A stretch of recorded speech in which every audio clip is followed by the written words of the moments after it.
ಎಲ್ಲರಿಗೂ ನಮಸ್ಕಾರ. ಗುಲಾಬ್ ಜಾಮೂನ್ ಪರ್ಫೆಕ್ಟಾಗಿ ಮಾಡೋಕ್ಕೆ ಬರಲ್ಲ. ಸೊ ಈ ವಿಧಾನ ನೋಡಿ ತುಂಬಾ ಸಿಂಪಲಾಗಿ ಹೇಳ್ಕೊಡ್ತಾ ಇದ್ದೀನಿ ಹೇಗೆ ಮಾಡೋದು ಅಂತ. ಈ ಕೆಲವೊಂದು ಜಾಮೂನು ಎಣ್ಣೆಯಲ್ಲಿ ಹಾಕಿದ ತಕ್ಷಣ ಕರಗಿಬಿಡುತ್ತೆ. ಸೊ ಈ ರೀತಿ ಹೇಗೆ ಮಾಡಬೇಕು ಅಂತ ನೋಡಿ, ತುಂಬಾ ಚೆನ್ನಾಗಿದೆ ಟೇಸ್ಟು. ನನ್ನ ವೀಡಿಯೋ ನಿಮಗೆ ಇಷ್ಟ ಆದ ದಯವಿಟ್ಟು ಲೈಕ್ ಮತ್ತು ಸಬ್ಸ್ಕ್ರೈಬ್ ಮಾಡಿಕೊಡಿ. ವಿಡಿಯೋನ ಪೂರ್ತಿಯಾಗಿ ನೋಡಿ, ಸ್ಕಿಪ್ ಮಾಡಿದೆ.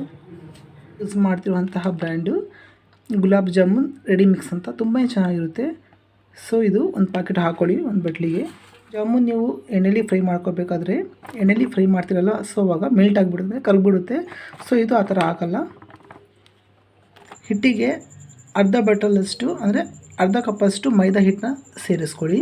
ಅರ್ಧ ಟೀ ಸ್ಪೂನಷ್ಟು ಅಡುಗೆ ಸೋಡಾವನ್ನು ಹಾಕೋಬೇಕು. 2 ಟೇಬಲ್ ಸ್ಪೂನಷ್ಟು ಸಕ್ಕರೆ ಹಾಕ್ಕೊಳ್ಳಿ. ಹುಳಿ ಬರುತ್ತೆ ತಿನ್ನಬೇಕಾದ್ರೆ, ಅದಕ್ಕೆ 2 ಟೇಬಲ್ ಸ್ಪೂನಷ್ಟು ಸಕ್ಕರೆ ಹಾಕ್ಕೊಂಡಿರೋದು ನೋಡಿ.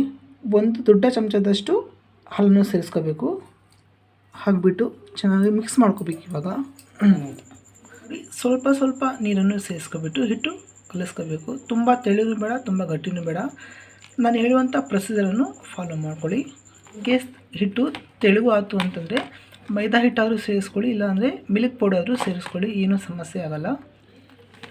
ಹಿಟ್ಟನ್ನು ನೀವು ಈ ಥರ ಕಲಿಸ್ಕೋಬೇಕು ನೋಡಿ. ಈ ಥರ ಪ್ಲೇಟ್ ಮುಚ್ಚಿಡಿ. ಸೊ ನೆನೆಬೇಕು ಹಿಟ್ಟು. ಇದು ಬೇಕಾಗಿರುವಂತಹ ಆಕಾರದಲ್ಲಿ ಉಂಡೆಯನ್ನು ಮಾಡ್ಕೊಳ್ಳಿ. ನಾನು ಈ ಥರ ಈ ಸೈಜಿನ ಉಂಡೆಯನ್ನು ಮಾಡ್ಕೊಂಡಿದ್ದೀನಿ. ನೀವು ಸ್ವಲ್ಪ ದೊಡ್ಡದು ಬೇಕು ಅಂದರೆ ಮಾಡ್ಕೊಳ್ಳಿ, ಏನೂ ಸಮಸ್ಯೆ ಇಲ್ಲ. ನೋಡಿ, ಫ್ರೈ ಮಾಡಲಿಕ್ಕೆ ನಾನು ಒಂದು ಬಾಣಲಿಗೆ ಆಯಿಲ್ ಹಾಕ್ಕೊತಾ ಇದ್ದೀನಿ, ಅಡುಗೆ ಎಣ್ಣೆ ಹಾಕ್ಕೊತಾ ಇದ್ದೀನಿ. ಎಣ್ಣೆ ಕಾದಿದೋ ಇಲ್ಲ ಅಂತ ಟೆಸ್ಟ್ ಮಾಡಲಿಕ್ಕೆ ಸ್ವಲ್ಪ ಹಿಟ್ಟನ್ನು ಹಾಕಿ ನೋಡಿ. ಸಣ್ಣ ಉರಿಯಲ್ಲೇ ನೀವು ಫ್ರೈ ಮಾಡ್ಕೋಬೇಕು. ಜಾಸ್ತಿ ಉರಿಯಲ್ಲಿ ಮಾಡಿಕೊಂಡ್ರೆ ಮೇಲೆ ಮಾತ್ರ ಬಣ್ಣ ಬಂದಿರುತ್ತೆ, ಒಳಗೆ ಬೆಂದಿರಲ್ಲ. ಒಂದೊಂದಾಗಿ ನೀವು ಬಿಟ್ಕೊಳ್ಳಿ ನಿಧಾನಕ್ಕೆ. ಹಾಕಿದ ತಕ್ಷಣ ನೀವು ಮಗ್ಚಾಕಬಾರ್ದು. 1 ನಿಮಿಷಗಳ ಕಾಲ ಆದಮೇಲೆ ನಿಧಾನಕ್ಕೆ ಮಗ್ಚಾಕೊಳ್ಳಿ. ಮತ್ತೊಮ್ಮೆ ಹೇಳ್ತಾ ಇದ್ದೀನಿ, ಸಣ್ಣ ಉರಿಯಲ್ಲೇ ಫ್ರೈ ಮಾಡ್ಕೋಬೇಕು. ನಾನು ಹೇಳುವಂತಹ ಪ್ರೊಸೀಜರಲ್ಲೇ ಮಾಡಿ, ತುಂಬಾ ಚೆನ್ನಾಗಿ ಬರುತ್ತೆ. ಕೆಲವೊಂದು ಜಾಮೂನು ಎಣ್ಣೆಯಲ್ಲಿ ಹಾಕಿದ ತಕ್ಷಣ ಆಯ ಕರ್ಕೋಗ್ಬಿಡುತ್ತೆ ನೋಡಿ. ಈಸಿಯಾಗೂ ಚೆನ್ನಾಗಿ ಬರುತ್ತೆ. ಮತ್ತೆ ನೀವು ಸ್ವಲ್ಪ ಜಾಸ್ತಿನೇ ಎಣ್ಣೆ ಹಾಕಿಬಿಟ್ಟು ಫ್ರೈ ಮಾಡ್ಕೋಬೇಕು. ಸ್ವಲ್ಪ ಎಣ್ಣೆ ಕಡಿಮೆ ಹಾಕೊಂಡ್ರೆ ಇದಕ್ಕೆ ಅಣ್ಕಾಬಿಡುತ್ತೆ. ಸೊ ನೋಡಿ, ಗೋಲ್ಡನ್ ಬಣ್ಣ ಬಂದಿದೆ.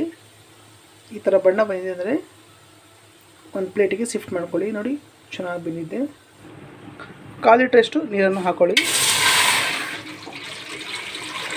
ಜಾಮೂನ್ಗೆ ನೀವು ಅರ್ಧ ಕೆಜಿಯಷ್ಟು ಸಕ್ಕರೆನೂ ಹಾಕೋಬೇಕು ನೋಡಿ. ಸಕ್ಕರೆ ಹಾಕಿದ ಚೆನ್ನಾಗಿ ಮಿಕ್ಸ್ ಮಾಡ್ಕೊಳ್ಳಿ. ನೋಡಿ, ಪಾಕ ನೀವು 1 ಎಳೆ 2 ಎಳೆ ಇದು ಮೈಸೂರು ಪಾಕ್ ಮಾಡ್ಕೊತಾರಲ್ಲ, ಆ ಥರ ಗಟ್ಟಿ ಮಾಡ್ಕೋಬಾರ್ದು. ಸ್ವಲ್ಪ ನೋಡಿದಾಗ ಅಂಟು ಬಂದರೆ ಸಾಕು. ಸ್ಟವ್ನ ಆಫ್ ಮಾಡ್ಕೊಬಿಡಿ. ಮತ್ತು ನೀವು ಬಿಸಿದ್ದಾಗ ಜಾಮೂನು ಹಾಕೋಬಾರ್ದು. ಕೆಲವೊಂದು ಜಾಮೂನು ಹಾಕಿದ ತಕ್ಷಣ ಬೇಗ ಕರಗಿಬಿಡುತ್ತೆ. ಸೊ ಅದರಿಂದ ನಾನು ಮಾಡುವಂತಹ ಪ್ರೊಸೀಜರಲ್ಲಿ ಮಾಡಿ, ಚೆನ್ನಾಗಿ ಬರುತ್ತೆ. ಇಷ್ಟು ಮಾಡಿಕೊಂಡ್ರೆ ಸಾಕು. ನೀವು ನೋಡಿ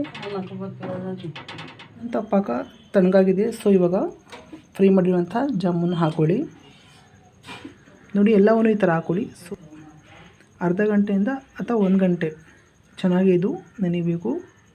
ಹಾಗೆ ಪ್ಲೇಟ್ ಮುಚ್ಚಿ ಇಡಿ.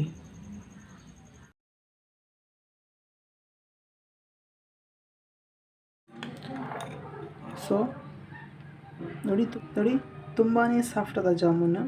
ಬನ್ನಿ ಸವಿಯೋಣ ಎಲ್ಲರೂ.